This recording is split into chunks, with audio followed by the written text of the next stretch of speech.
കേരളത്തോട് കേന്ദ്രത്തിന് വിവേചനമെന്ന ആക്ഷേപം തള്ളാൻ രാജ്യസഭയിൽ കണക്കുകൾ നിരത്തി ധനമന്ത്രി നിർമ്മല സീതാരാമൻ. മോദി അധികാരമേറ്റതിന് പിന്നാലെ 2014 മുതൽ 2024 വരെ കേന്ദ്രം 1.57 ലക്ഷം കോടി രൂപ കേരളത്തിന് അനുവദിച്ചെന്ന് ധനമന്ത്രി പറഞ്ഞു. ധനബില്ലിന്മേലുള്ള ചർച്ചയ്ക്ക് രാജ്യസഭയിൽ മറുപടി പറയുകയായിരുന്നു മന്ത്രി. UPA കാലത്തേക്കാൾ 239% കൂടുതലാണ് മോദി സർക്കാർ കാലത്ത് ലഭിച്ചതെന്നും മന്ത്രി ചൂണ്ടിക്കാട്ടി. 46,300 കോടിയാണ് 2004 മുതൽ 2014 വരെയുള്ള UPA കാലത്ത് കേരളത്തിന് കിട്ടിയത്.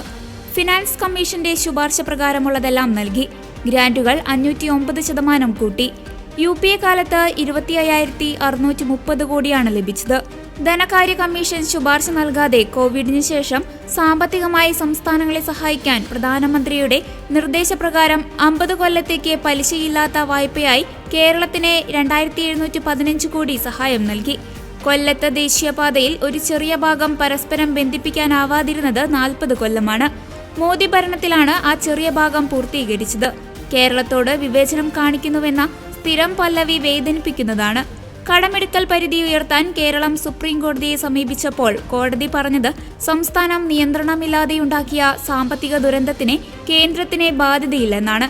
കേരളത്തിന്റെ സാമ്പത്തികാവസ്ഥയെക്കുറിച്ച് CAG 2024 ഇറക്കിയ റിപ്പോർട്ടിൽ പറയുന്നത് 2022-23 കാലത്ത് 97.88% കടമെടുപ്പും നേരത്തെയുള്ള കടം വീട്ടാനാണെന്നാണ്.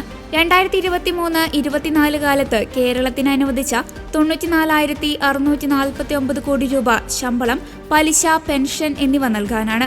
വരുമാനത്തിന്റെ 74% വരും ഇത്.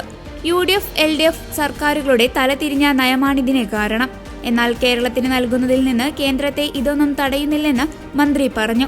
പാലക്കാട് വ്യവസായ മേഖല, കണ്ണൂർ വിമാനത്താവളം, കോട്ടയം ഗ്രീൻഫീൽഡിന് അനുമതി, 1300 കിലോമീറ്റർ ദേശീയപാത, water metro, 27 kilometre Kochi metro തുടങ്ങിയവയൊക്കെ പ്രധാനമന്ത്രി നരേന്ദ്രമോദിയാണ് അനുവദിച്ചതെന്ന് നിർമ്മല സീതാരാമൻ പറഞ്ഞു.